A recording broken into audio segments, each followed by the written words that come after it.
जय Hind. Gujarati study education channel में आप सब दोस्तों का हार्दिक स्वागत है। आज हम इस वीडियो में देखने वाले हैं धोरण 12 विषय हिंदी और पाठ नंबर 3 है, जिनका नाम है कान्ह बय बस बांसुरी के। क्या नाम है? कान्ह बय बस बांसुरी के। जो एक पाठ है, यानी कि जो एक काव्य है, उसके जो उनके स्वाध्याय के प्रश्न दिए हैं, उन स्वाध्याय के सारे प्रश्नों के हम इस वीडियो में संपूर्ण और सही सॉल्यूशन देखने वाले हैं। तो आप इस वीडियो को अंत तक जरूर देखना। स्टार्ट करते देखिए वीडियो की। पहला सवाल आपके सामने है, देखिए क्या सवाल है। निम्नलिखित प्रश्नों के उत्तर सविस्तार यानी कि 4-5 वाक्य में लिखिए। इनमें पहला सवाल है, देखिए क्या सवाल है, ये आपके सामने। पहला सवाल है कि गोपियों कृष्ण की मुरली को अपनी सौत क्यों समझती है? तो उनका आंसर भी आपके सामने है। कृष्ण मुरली को, क्या सवाल है, कृष्ण मुरली को हमेशा अपने साथ रखते हैं, इसलिए गोपियों को मुरली से ईर्ष्या होती है। उन्हें लगता है कि बांसुरी ने कृष्ण को अपने वश में कर लिया है। अब कृष्ण उन्हें क्या चाहेंगे? यह बांसुरी हमेशा उनके साथ लगी रहेगी और गोपियों पर गौस जमाएगी। कृष्ण को मोहित करके वह सदा उन्हें जलाती रहेगी। अब देखते हैं। और इसी प्रकार मुरली से इसे गहरी ईर्ष्या के कारण गोपियों उसे अपनी सौत समझती है। अब देखिए दूसरा सवाल। देखिए क्या सवाल है। कृष्ण के वियोग में गोपियों किसका स्वांग रचेगी और कैसे?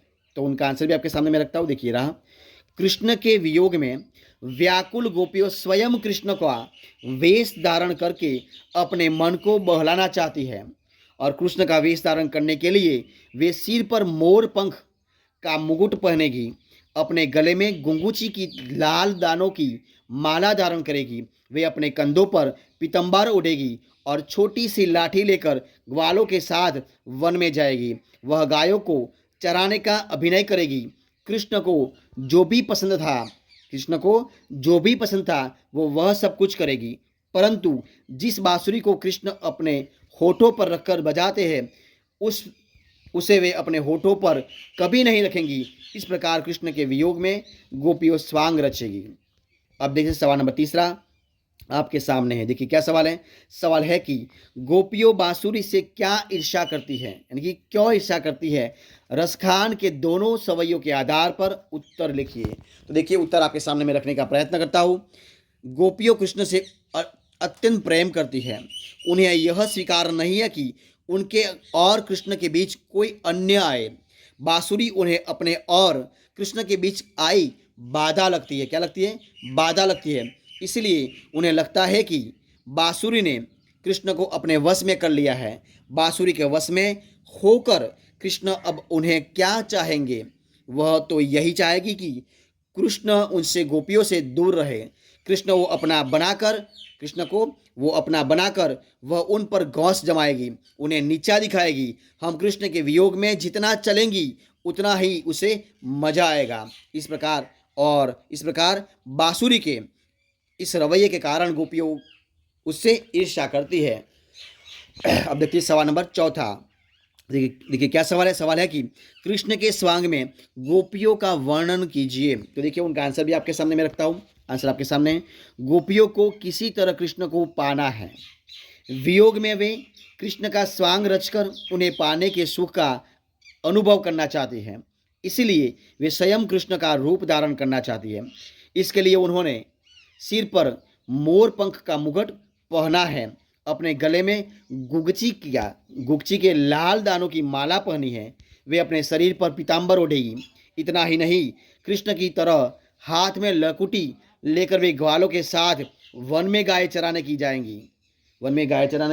जाएगी। उनके प्यारे कृष्ण जो कार्य करते थे वे सब भी करेगी। कृष्ण की मुरली से उन्हें ईर्ष्या है, इसलिए उन्हें अपने होठों पर धारण नहीं करेगी। इस प्रकार रसखान ने कृष्ण के स्वांग में गोपियों का भावपूर्ण वर्णन किया है। अब देखते दूसरा सवाल आपके सामने है। निम्नलिखित प्रश्नों के उत्तर 2-3 वाक्य में आपको लिखना है। इनमें पहला सवाल आपके सामने देखिए क्या है, ये रहा। गोपियों कृष्ण का कौन सा स्वांग रचती है? तो रचती है, देखिए आपके सामने पहला सवाल है। देखिए क्या सवाल है। गोपियों अपने सिर पर मोक पंख धारण करती है और गले में गुगची की माला पहनती है। वे अपने कंधों पर पीताम्बर ओढ़ती है और हाथ में छोटी लाठी लेती है। कृष्ण का यह रूप ग्वालों के संग वन में गायों को चराने के लिए जाने का रूप है। इस तरह गोपियों कृष्ण के गायों को चराने वाले चरवाहे का स्वांग रचती है। अब देखते हैं दूसरा सवाल, गोपियों कृष्ण की बांसुरी को अपने होठों पर क्यों नहीं रखना चाहती? तो उनका आंसर भी आपके सामने है। गोपियों का मानना है कि कृष्ण बांसुरी के वश में हो गए हैं और वे उनको नहीं चाहते हैं। इस तरह वे कृष्ण की बांसुरी को अपने सौतन के रूप में देखती है, इसलिए सोतिया डाह के कारण गोपियों बांसुरी को अपने होठों पर रखना नहीं चाहती।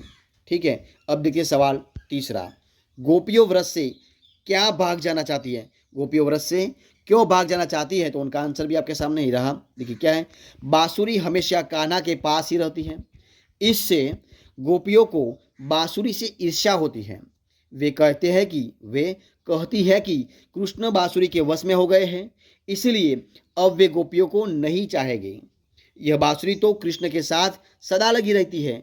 यदि गोपियों व्रज में रहती है तो उन्हें इस बांसुरी का रौब-दाब सहना पड़ेगा, उन्हें सौतिया डाह का सामना करना होगा, इसलिए गोपियों व्रज से भाग जाना चाहती है। अब देखते हैं सवाल नंबर तीसरा, निम्नलिखित प्रश्नों के उत्तर एक ही वाक्य में लिखना है। पहला सवाल आपके सामने है, कृष्ण को किसने मोह लिया है? तो कृष्ण को बांसुरी ने मोह लिया है। अब देखते हैं दूसरा सवाल, गोपियों कृष्ण की मुरली को क्या समझती है? तो गोपियों कृष्ण की मुरली को अपनी सौतन समझती है। क्या समझती है? अपनी सौतन समझती है। अगला सवाल, कृष्ण अपने सिर पर कौन सा मुकुट धारण करते हैं? तो कृष्ण अपने सिर पर मोर पंख का मुकुट धारण करते थे। अगला सवाल देखिए क्या सवाल है, कृष्ण गले में किसकी माला पहनते थे? तो कृष्ण अपने गले में गुगुची के लाल दानों की माला पहनते थे। अगला सवाल, किसके कहने पर गोपी कृष्ण का स्वांग कर रही है? तो देखते हैं कि गोपियों के कहने पर गोपी कृष्ण का स्वांग कर रही है। सवाल नंबर चौथा देखिए क्या है, निम्नलिखित प्रश्नों के उत्तर दिए गए विकल्पों में से चुनकर लिखना है आपको। तो पहला विकल्प कौन सा है? कृष्ण, देखिए क्या है, कृष्ण किसके हो गए हैं? तो कृष्ण हो गए हैं बांसुरी के, यानी कि ऑप्शन जो सी है उसे आंसर हो जाएगा। अगला सवाल है कि गोपियों व्रज छोड़कर क्यों भाग जाना चाहती है? तो गोपियों व्रज छोड़कर भाग जाना चाहती है कि व्रज में बांसुरी के रहने से उन पर दबदबा हो जाएगा, इसलिए यानी कि ऑप्शन डी सही हो जाएगा, यानी कि व्रज में बांसुरी के रहने से गोपियों व्रज छोड़कर भाग जाना चाहती है। अब देखिए तीसरा पॉइंट क्या है, देखिए गोपियों किसकी बनी माला पहनेगी? तो गोपियों गुंजा की बनी माला पहनेगी, यानी कि जो ए ऑप्शन है वो सही आंसर हो जाएगा। तो दोस्तों इस प्रकार हम इधर इस वीडियो को खत्म करते हैं। तो अगर आपको मेरा इस वीडियो अच्छा लगा हो, पसंद आया हो, यूज़फुल लगा तो उनको लाइक कीजिए, कमेंट कीजिए और आपके दोस्तों में शेयर कर दीजिए। और लास्ट में आपने अब तक हमारे चैनल को यानी कि Gujarati study and education channel को सब्सक्राइब नहीं किया तो उनको सब्सक्राइब करना मत भूलें।